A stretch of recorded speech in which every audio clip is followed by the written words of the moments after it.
वक्रतुंड महाकाय कोटिसूर्यसमप्रभ निर्विघ्नं कुरु मे देव सर्वकार्येषु सर्वदा मन्दारमालां कृतालकाय कपालमालाङ्कितशेखराय दिव्याम्राय च दिगम्बराय नमः शिवाय च नमः शिवाय। नमस्कार। श्री गणेश जी के चरणों में कोटि कोटि प्रणाम। महादेव महामाया सहित महावीर बजरंगबली के चरणों में सत सत नमन। मैं आज आप सभी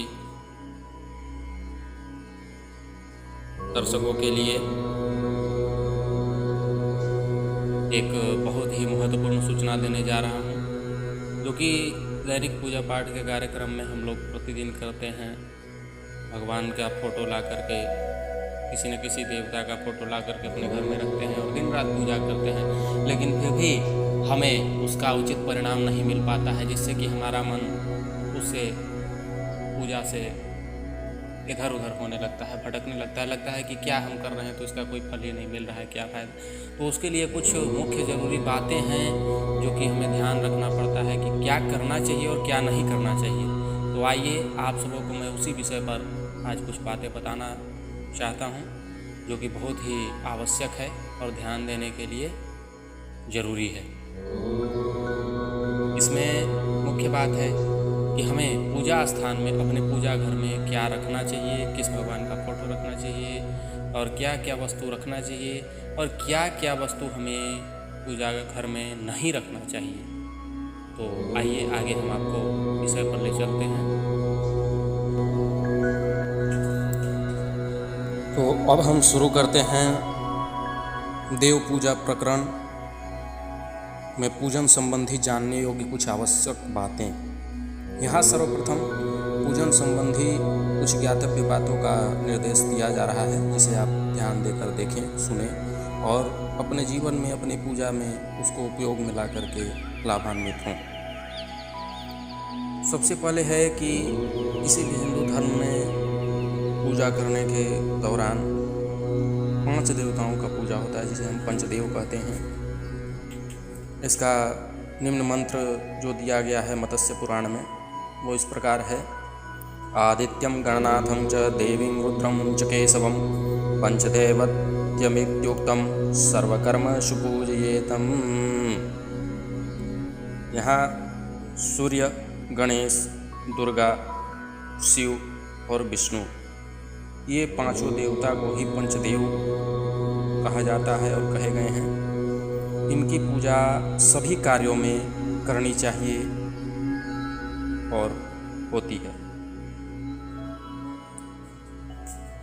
इसमें कहा गया है,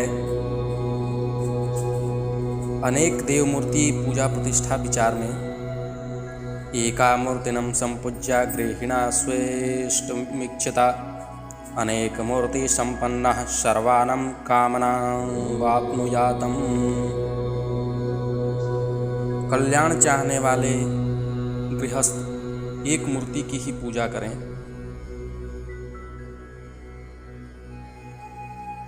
किंतु अनेक देव मूर्ति की पूजा भी वो कर सकते हैं, इससे कामना पूरी होती है। यद्यपि इसमें जो बातें त्याज्य है, जिस बातों की मनाही की गई है, अब हम उस ओर चलते हैं। तो क्या क्या पूजा में नहीं करना चाहिए, किस किस देवता का फोटो नहीं रखना चाहिए, किस देवता का कैसा स्वरूप रखना चाहिए, इस पर हम विचार करते हैं। तो इसमें है, कहा गया है, गृहे लिंगद्वयं नार्च्य गणेशत्रेतयं तथा शंखद्वयं तथा सूर्यो नार्च्यौ शक्ते त्रयं तथा द्वे चक्रे द्वारकायास्तु शालग्रामशिलाद्वयं तेषां तो पूजनेनैव उद्वेगं प्राप्नुयादं गृहे। घर में 2 शिवलिंग, 3 गणेश, 2 शंख, 2 सूर्य, 3 दुर्गा मूर्ति, 2 गोमती चक्र और 2 शालग्राम की पूजा करने से गृहस्थ मनुष्य को अशांति होती है। अन्यथा हमें एक बार फिर से बता दूं, घर में 2 शिवलिंग नहीं रखना चाहिए, 3 गणेश जी की प्रतिमा नहीं रखनी चाहिए, 2 शंख नहीं रखना चाहिए, 2 सूर्यदेव की प्रतिमा नहीं रखनी चाहिए, पूजा स्थान में 3 दुर्गा मूर्ति नहीं रखनी चाहिए, 2 गोमती चक्र नहीं रखनी चाहिए और 2 शालिग्राम की पूजा करने से गृहस्थ मनुष्य को सदा अशांति होती है। तो इसलिए हमें इन चीज़ों का ध्यान रखना चाहिए। अब प्रतिमा का स्वरूप, तो इसमें कहा गया है किसी भी देवता का रुद्र स्वरूप का पूजा गृहस्थ न करें। जैसे पुराणों में वर्णित है, कहा गया है कि सभी देव अपना रुद्र स्वरूप में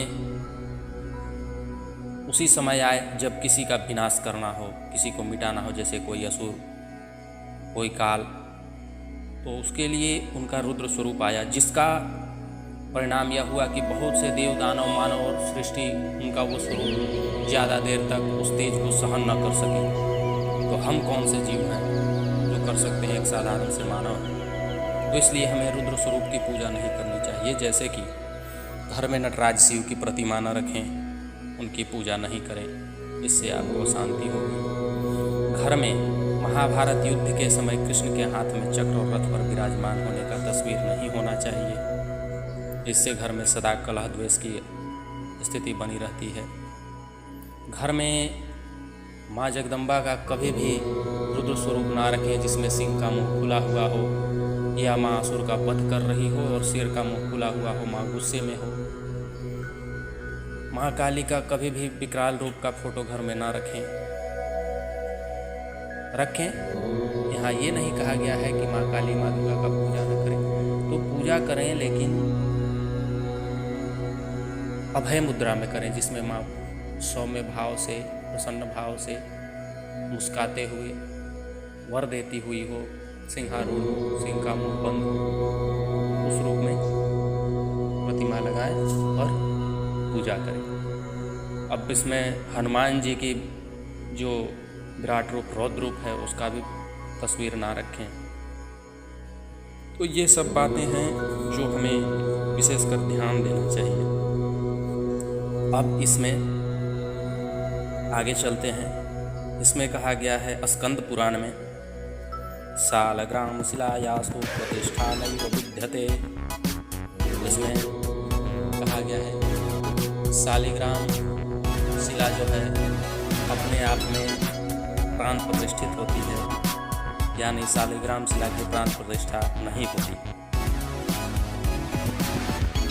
अब आगे भविष्य पुराण में एक श्लोक कहा गया है, वानलिंगानि राजेन्द्र ख्यातानि भुवनत्रये न प्रतिष्ठा न संस्कार तेषां न वाहनं तथा। अर्थात वानलिंग तीनों लोकों में विख्यात है, प्रतिष्ठा, संस्कार या आवाहन कुछ भी नहीं होता। अब आगे शैलीं तारुमयीं हैमीं धात्वा धाकार संभवां प्रतिष्ठां वै प्रकुर्वीत प्रसादे वा गृहे नृप। अर्थात पत्थर, काष्ठ, सोना या अन्य धातुओं की मूर्तियों की प्रतिष्ठा घर या मंदिर में करनी चाहिए। अब आगे गृहे चलार्चा विज्ञेया प्रसादे स्थिर संज्ञका इत्येते कथिता मार्गा मुनिभिः कर्मवादिभिः। घर में चल प्रतिष्ठा और मंदिर में अचल प्रतिष्ठा ही करनी चाहिए, यह कर्म ज्ञानी मुनियों सहित पुराणों का भी मत है। अब आगे गंगा प्रवाहे शालग्राम शिलायां च सुरार्चने द्विजपुंगवः नापेक्षये आवाहन विसर्जने शिवलिंगे अपि सर्वेषां देवानां पूजनं भवेतं सर्वलोकमये यस्मात् शिव शक्तिर्विभो प्रभो। ये सारे जो श्लोक हैं वो पुराणों में बताए गए हैं, जो मैं आपके कल्याणार्थ, आप सबों के कल्याणार्थ आपके सामने प्रस्तुत कर रहा हूँ। वो यहाँ जो श्लोक है उसका भावार्थ यह है कि गंगा जी में, शालिग्राम शिला में तथा शिवलिंग में सभी देवताओं का पूजन बिना आवाहन विसर्जन के किया जा सकता है। यानी वहाँ आवाहन और विसर्जन नहीं भी करें तो भी आप सभी देवताओं की पूजा गंगा जी में, शालिग्राम में तथा शिवलिंग में कर सकते हैं। अब ये बातें हुई जो कि कुछ त्याज्य हैं और कुछ कर्मयोग हैं। अब आगे मैं बताता हूँ पूजा का प्रकार, जैसे कि पंचोपचार, 10 उपचार, 16 उपचार आदि। तो उसमें सबसे पहला आता है पंचोपचार। तो पंचोपचार पूजा किसे कहते हैं, उसका प्रक्रिया क्या है। तो पहले पंचोपचार में स्नान, इसके बाद चंदन, इसके बाद पुष्प, इसके बाद धूप दीप और नैवेद्य। इस विधि से पूजा करने की विधि को पंचोपचार विधि कहते हैं। एक बार फिर से, पंचोपचार विधि: स्नान के बाद चंदन, इसके बाद पुष्प, इसके बाद धूप और दीप और नैवेद्य। इतना चीज़ भगवान को अर्पित करने के बाद जब आप करते हैं तो उसे पंचोपचार विधि कहते हैं। आगे 10 उपचार। 10 उपचार में हो गया पाद्य, अर्घ्य, आचमन, स्नान, वस्त्र निवेदन, गंध, पुष्प, धूप, दीप और नैवेद्य। ये आपका 10 उपचार विधि हुआ। इस विधि से पूजा करने पर ये 10 उपचार विधि कहा जाता है। तो आज के लिए इतना ही। आगे मैं आपको 16 उपचार और अन्य कई ऐसी बातों को बताऊंगा जिससे जानकर आप अपने जीवन में पूर्णतः लाभ ले सकते हैं। कम से कम समय में पूजा करके बेहतरीन फल प्राप्त कर सकते हैं, उत्तम फल को प्राप्त कर सकते हैं। और आगे ऐसी बहुत सारी जानकारियाँ आपको मिलती रहेंगी। आप जुड़े रहिए हमसे। आपके हर सवाल का जवाब, आपके हर समस्याओं का समाधान हम अपने इस चैनल के माध्यम से करते रहेंगे। आप सबों का प्यार देने के लिए आप सबों को बहुत बहुत धन्यवाद। आपका अपना जो समस्या है, आपके जीवन की जो भी समस्याएं हैं, जो भी समाधान आप चाहते हैं, जिस विषय पर आप बात करना चाहते हैं, अपना समाधान चाहते हैं, उस विषय के लिए आप इस चैनल पर कमेंट कर सकते हैं और दिए गए नंबर पर व्हाट्सएप कर सकते हैं। नमस्कार।